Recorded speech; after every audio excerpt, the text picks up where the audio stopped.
Hey guys, it's been a while since I did my build guide. Well, I am making a guide on a hero I haven't used before. So yeah, kinda had to start from scratch, leveling and gearing her up, trying her out, and just gathering as much information as I can from various sources. For this guide, we will be looking at Tamarinne, a fire-type soul weaver unit that is pretty much a jack of all trades in any support-related stuff. For those who wants to get her or who are planning to use her sometime in the future, or even if you are still in the process of finding gears for her and need some directions, this is a good start. I mean, there are plenty of other guides for Tamarinne. You guys should check those out too. There might be some stuff here that I may have missed, or the other ones may give out better opinions. It's better for you to get as much information as possible and draw out your own conclusions from all the guides you've seen and build a hero that perfectly suits you and your team. Alright, with that, let's first dive into her skills in detail and then transition to gears and artifacts that she can use. Now, Tamarinne is one of those special units in this game so far because she has two different forms, normal and idle form, and each one gives different effects on her skills. We'll check all of her normal skills first and come back and talk about her idle skills. Now, Tamarinne's normal first skill, Serene Tune, attacks the enemy and heals the ally with the lowest HP in your team. Amount recovered is around 7% of the target's max health, pretty small, but this skill's main job isn't healing. Rather, it's the second effect, which further decreases the cooldown of her S3 by 1. So basically, every turn when you use this skill, her S3's cooldown is decreased by 2 turns. It's really nice to get her S3 fast, and I'll tell you right now that she's all about getting her S3 fast. This skill has a soul burn effect, which turns this into an AoE heal and greatly increases its healing effect. The soul burn healing does around 35% of her max HP. In PvE contents, this is something you would use in emergencies, when her S2, which is her healing skill, is in cooldown and your DPS are about to pass out, then this is something that you would use. Other than that, I would avoid using this. Her second skill heals all allies, and this time health recovered is proportional to 25% of her max HP, so it's stronger than her S1, the normal one, not the soul burn effect. This is pretty much her main source of healing because it scales on her max HP, and it has a really low cooldown at 2 turns, so it's pretty handy. This is the reason why you should avoid using her soul burn effect for healing, because you can just wait another turn and this skill should be ready. Like her S1, this also reduces her S3 cooldown by 1. So pretty much whatever skill you use, S1 or S2, it will help her S3 cooldown. Now her S3, Shining Star, changes her form to idle and changes the effects of both S1 and S2. But before this happens, 3 things will happen. She dispels all debuffs on your team, she literally recovers all her HP, and she gets another turn. I mean, with all this combined, it's such a powerful skill. She doesn't even care how low her HP is. Once this pops, bam, full HP, and she gets a free turn in her idle form. But it does come with a huge disadvantage. I mean, this has a 9-turn cooldown, and you start the battle with this skill in cooldown. And in a way, it's a fair trade-off, unless you have another unit that can fix this. In that case, holy shit, turn 1 idle form, GG, especially if they are fast enough. Since this skill has a really long cooldown, it takes 5 of her turns to make it available. So on the 6th turn, she can use her idle, or she can use her S3. However, if you spent Molagora on this skill, I think it costs 6 Molagoras to enhance it. So once she's in her idle form, her S1 attacks all enemies, dispel all their buffs, and triggers a dual attack on an ally with the highest attack. This skill pretty much rolls a red carpet for your DPS to do its job. AoE strip and dual attack, I mean, not even immunity can stop that. If something happens and you need an emergency healing, you can use 20 souls to add a healing effect on this skill. Same 35% of her max HP like her regular form. However, as I said before, use it in emergencies since her S2 skill can also heal. And yes, I'm including her idle form.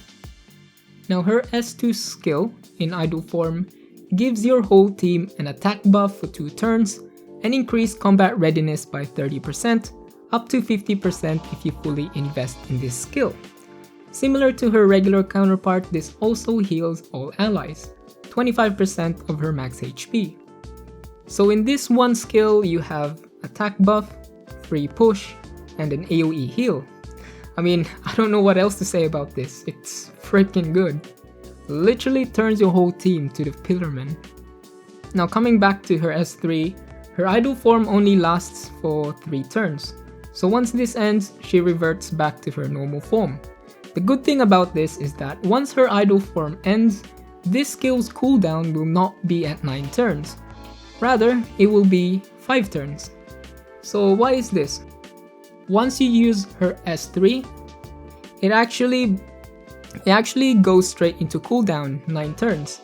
So within those 3 turns that she's in her idle form, once that ends, you're actually reducing her S3's cooldown by 3 turns. So to get it back up again, you only need to wait 3 turns compared to his initial wait at 5 turns. If you invested in this skill, that's 4 turns initial and 3 turns every other use. But even then, this is why when investing on her skills, you should always go for her 3rd skill. After that, you can max out her S2, which gives a total of 20% both healing and combat readiness. But don't touch her S1, I mean, since it only increases her S1 damage. Well, unless she's your waifu, then who am I to stop you? Go for it. Her devotion skill gives attack percentage up to 10.8%, which is pretty good in case you have multiple copies. I mean, your DPS will be happy. Her awakening is a bit odd though. 3 nodes gives out attack percentage. Like, I don't think she works well as a DPS healer like ML Dingo. So I'm not sure where this fits in, but just do it. You get 6 speed when you awaken her up to 5 stars, and you're gonna need it. Now gearing Tamarinne, there are a few things you have to keep in mind when choosing sets. The stats that she needs the most are both speed and HP, and the rest are just secondary. Now why speed and HP set? Her S3 is at a ridiculously long cooldown. You need as much speed as you can, somewhere around 200 plus. HP is there to beef her up, as well as increase her healing. A full Tama build is ideally speed, plus whatever set you prefer, HP, Unity, Resist, Hit set, any of them except the offensive sets. You can branch out depending on which set has the best substats for your Tama. I mean, there are also another set that you can use, but is not as effective as speed set.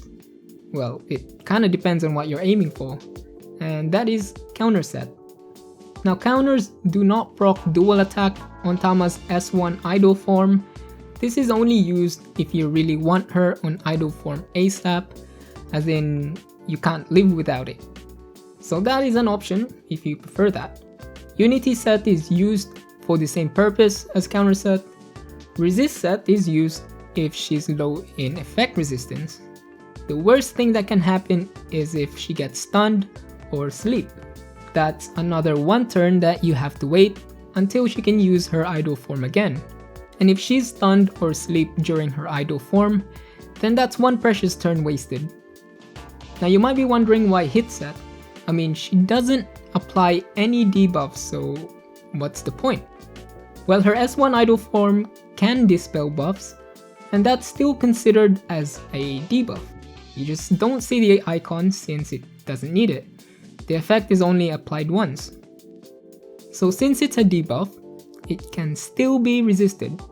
So if you really want her to dispel buffs, you'll need some effectiveness, somewhere around 50%.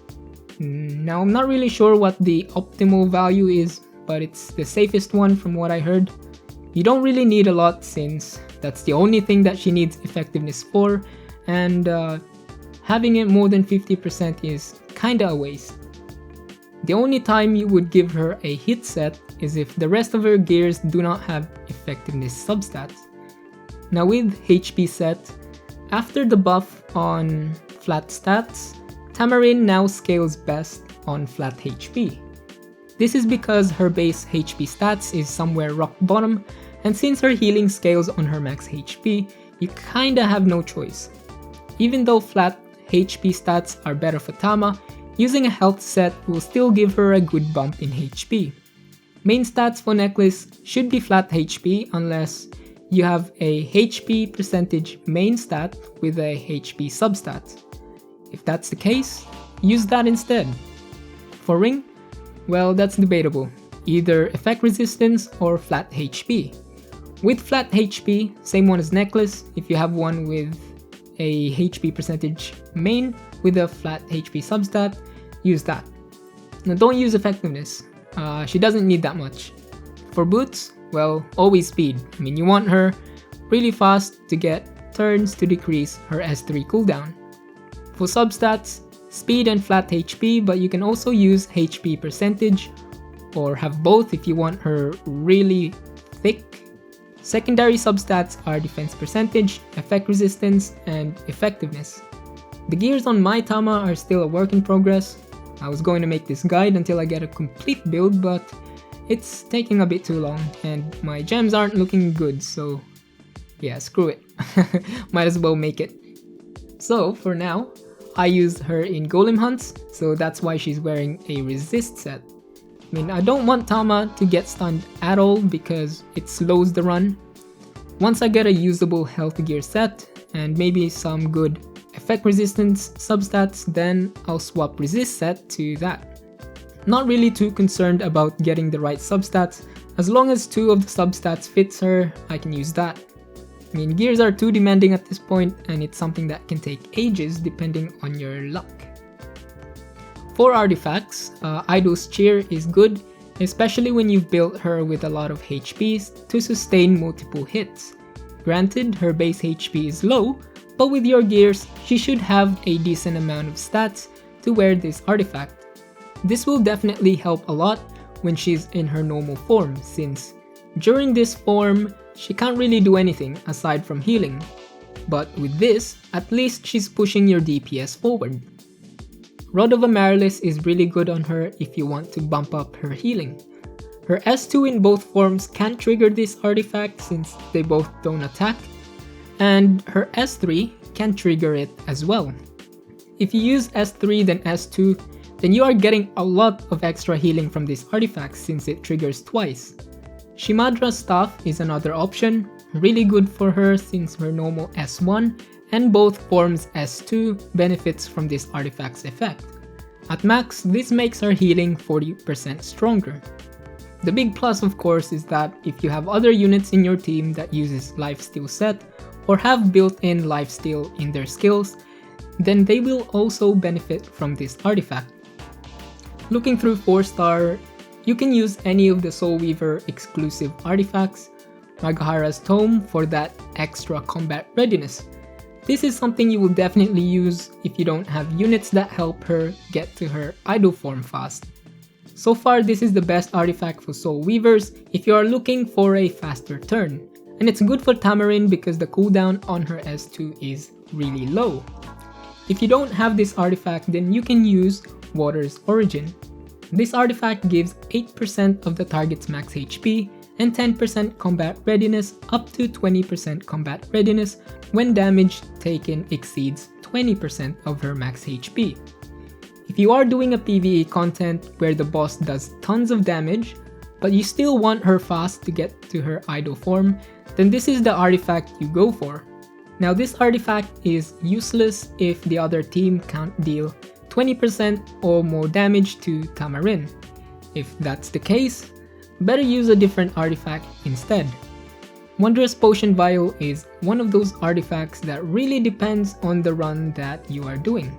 If your Tamarinne has low effect resistance, then you probably need this on her. So yeah, pretty much this artifact is to save her own ass rather than helping her team out. Also, you want to avoid getting her stunned or sleep because it pretty much slows her down. But if she has decent effect resistance, then you can still use this on her if you are dealing with runs with nasty debuffs. For 3-star, there are 2 that you can use. Prophetic Candlestick to decrease her cooldown by 1. The only problem with this though is that for this to make a difference on her S3, it has to trigger twice before her idle form. Well, either that or this artifact triggers once and you get a lucky dual attack or counter. Now why is this? Every turn, whatever skill she uses, her S3 cooldown is reduced by 1. When her turn ends, that's another 1 turn.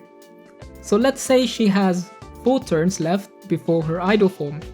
You need at least 2 turns until it's available. If this artifact triggers once, that's 3 turn cooldown, but you still need another 2 turns until it's available. That's why, even when she performs a dual attack or a counter, it may seem like she's going to get her S3 fast, but in actuality, you need another dual attack or counter to make a difference. With all that said, it still has its purpose. If this artifact triggers, then you can use her S2 again, in both forms, so that's pretty good. The other artifact you can use is Aqua Rose. This is used just to buy time. It gives Tamarinne more survivability so she can make it to idle form. That's pretty much it. I mean, if you don't have any of the healing 4 to 5-star artifacts, then this is something you might want to consider as a temporary artifact. Now when using Tamarinne at the start of a run, any run, she's basically asleep at this point. Her role here is just a full-blown healer, tank some hits if you place her in the front, overall just buy time. Once she starts singing and dancing, the rest of your team pretty much gets a full course of buffs. Usually when you use her S3, you follow it up with S2, then S1, and then S2 again before she goes back and takes a rest. Rinse and repeat until you defeat the other team. If you want a faster use of her S3, there are a very few units that can make this possible. The best one at the moment is Iseria and is wildly used in PvP and I think Guild War as well. Rima can also do this, but her S3 is not enough for a turn 1 idle. Just makes it faster. If you are pairing Tama and Rima, it's not good to bring them to PvP and Guild War since there's no point unless you get Tama's S3 up. The only situation I can think of when using this pair is probably Abyss if there's an annoying mob that you want to freeze. So in the end, Iseria is the best option if you have her. I mean, these two are really scary and is more common in higher PvP ladder. Pair them with a cleaver, Judge Kise or BBK, then it's pretty much GG unless you find a way around it. Without Iseria, well, she's one of the worst units to bring in PvP. In PvE content, she's labeled as the queen of PvE. Just because usually you have to go through multiple battles, which in a way makes it long. Due to Tama's kit being suited to long battles, as in her long S3 cooldown, this is where she shines. You can use her in any hunts, golem, wyvern, and yeah, even Banshee, even though she's a fire type. I haven't tried her myself in Banshee, her gears aren't even max, so it probably won't work for me. But just know, someone has done it, and apparently it works. If you can get her idle form ready before the boss stage, it will make it much easier to take down the boss. And fast. She can also be used in Raid, both normal and Hell stages. In these areas, monsters are really tough, especially when they change phases, and debuffs are thrown everywhere. Tama's versatile utilities, CR boost, AoE cleanse, attack buff, etc. She can deal with all that crap easily, especially when you can use her idle form every 3 turns after the initial use. And with that concludes my guide on Tamarinne. Great unit to have, one of the best soul weavers for late game. You can bring her everywhere as long as you have the right team composition. On normal form, she's a full-fledged healer, and becomes a jack of all trades when on her idle form. If you ever get a chance to pull her, she's definitely worth the investment. Thanks for watching, and I'll see you in another Epic 7 video. Cheers! Rover out.